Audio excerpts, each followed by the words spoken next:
செஞ்சோம். இல்லைன்னா திறக்க முடியாதுன்னா இப்படியே போய்கிட்டே நேரம் வேஸ்ட் ஆகும். அப்போ நாங்கள் எங்களுடைய பெருந்தன்மையை நாங்கள் அதுலேயும் காட்டியிருக்கிறோம். இரண்டாவது, விவாதத்தில் அவர் சில புக்குகள்லாம் சிலதெல்லாம் சொன்னார்.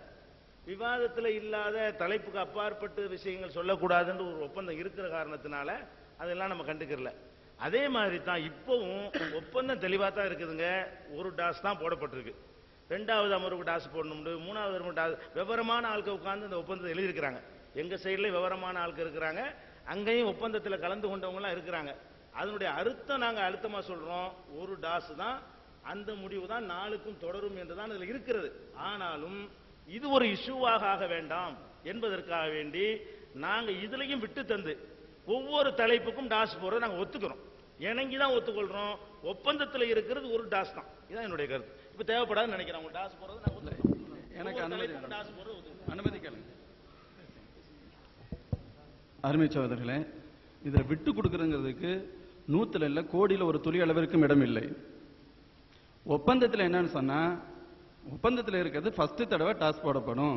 அப்படின்னா எல்லாத்துக்கும் தெரியும், முதல் தடவை டாஸ் போட்டாச்சுன்னு சொன்னா அவங்களுக்கு முடிவு உரிமை உண்டு. அதற்கு அடுத்து அப்பொழுது யார் துவங்குகின்றார்களோ அதற்கு அடுத்த இரண்டாவது தலைப்பில் மாற்று அணி துவங்கும், மூன்றாவது தலைப்பில் எதிரணி துவங்கும். இதே போலதான் இருக்கும். ஃபர்ஸ்ட் தடவை தான் ஃபுட்பால், ஒரு கிரிக்கெட் ஃபுட்பாலுக்கு இது பண்றாங்க, டாஸ் போடுறாங்க. அதுக்கடுத்து செகண்ட் ஹாஃப்ல வரும் பொழுது அந்த பக்கம் இந்த பக்கம் மாறுறதுக்கு இன்னொரு டாஸா போட முடியும்? அது என்ன தேவை இருக்குது? விட்டு கொடுப்பதற்கு இடமில்லை. நியாயம், அது இதுல ஒன்னும் கூடுதல் குறைவுங்கிறதுக்கு வேலை இல்லை. நியாயத்தின் அடிப்படையில் ஒத்துக்கொள்ள வேண்டும். இல்லையானால் இப்படி பேசிட்டே இருக்க முடியாதான். விட்டு கொடுக்கிற பேச்சுக்கு துளியாடுவாங்க, விட்டு கொடுக்க வேண்டிய அவசியமும் இல்லை யாரும். அதாவது ஒரு சரி முடிச்சு பிரச்சனை முடிவு வந்துச்சு. அதாவது கோரிக்கை வைக்கப்பட்டது, டாஸ் போடலான்னு நம்மளுடைய கண்காணிப்பாளர் சொன்னதன் அடிப்படையில் நம்ம தமிழ்நாடு தொகுதி ஜமாத்துடைய அணியில அந்த கோரிக்கையை சொன்னோம். அவங்க ஏற்றுக்கொண்டு நாங்க டாஸுக்கு ஒத்துக்கொள்றோம். நடுவர் தான் என்கிட்ட கேட்டாரு, ஒவ்வொன்றுக்கு டாஸ் வச்சுக்கிறோமான்னு அவங்க சொல்றதுனால நம்ம ஆரம்பிக்கிறோம், அவ்வளவுதான்.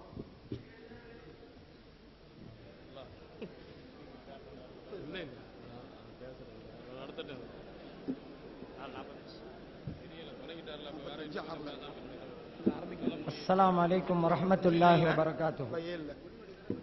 இரண்டாவது விவாதம், வலிமார்களிடம் உதவி தேடுதல்.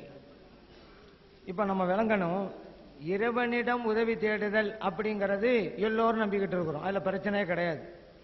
இறைவன் அல்லாதவர்களிடம் உதவி கேட்பது, இப்ப இதுலதான் பிரச்சனை. இப்ப சுன்ன ஜமாத்து கொள்கை என்னன்னு சொன்னா, பக்கா தௌஹீத், உண்மையான தௌஹீத் என்னன்னு சொன்னா, இறைவன் ஒருவனால் மட்டும்தான் முடியும் என்பது. இறைவனை விட்டுட்டா வேற யாருனாலும் முடியாது.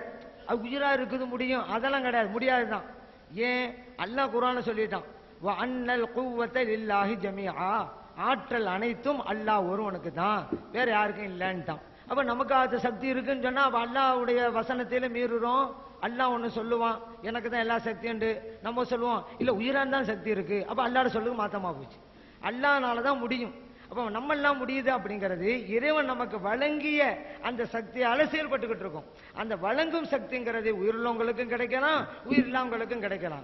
அதனால வேணா இப்படி சொல்ல கேட்கலாம், உயிரா உள்ளவங்களுக்கு தான் கிடைக்கும்னு ஆதாரம் இருக்குது, உயிரா இல்லைன்னா அந்த உதவி கிடைக்குன்னு ஆதாரம் இல்லை அப்படின்னு கேட்டா அதுக்கு ஆதாரத்துக்கு நம்ம தருவோம். அதை விட்டு உயிரா இருந்தா கேட்டுக்க, அல்லாஹ் மறந்துடுறது, மோத்தா போனா அதுதான் கேட்கக்கூடாது. அப்பதான் அல்லாஹ் பிடிச்சி இழுத்து கொண்டு வந்துடுறது, அப்படி கூடாது.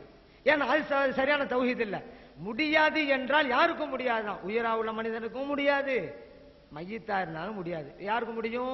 அல்லாஹ் ஒருவனுக்கு தான் முடியும். அல்லாஹ் அப்படி சொல்றான். இந்த கொள்கை தான் சுன்ன ஜமாத்துடைய கொள்கை. அல்லாஹ் ஒருவனை மட்டும்தான் முடியும். அந்த இறைவன் உதவிய உயிரா இருக்கிறாங்கல்ல அவங்க மூலமா உதவி செய்வான்.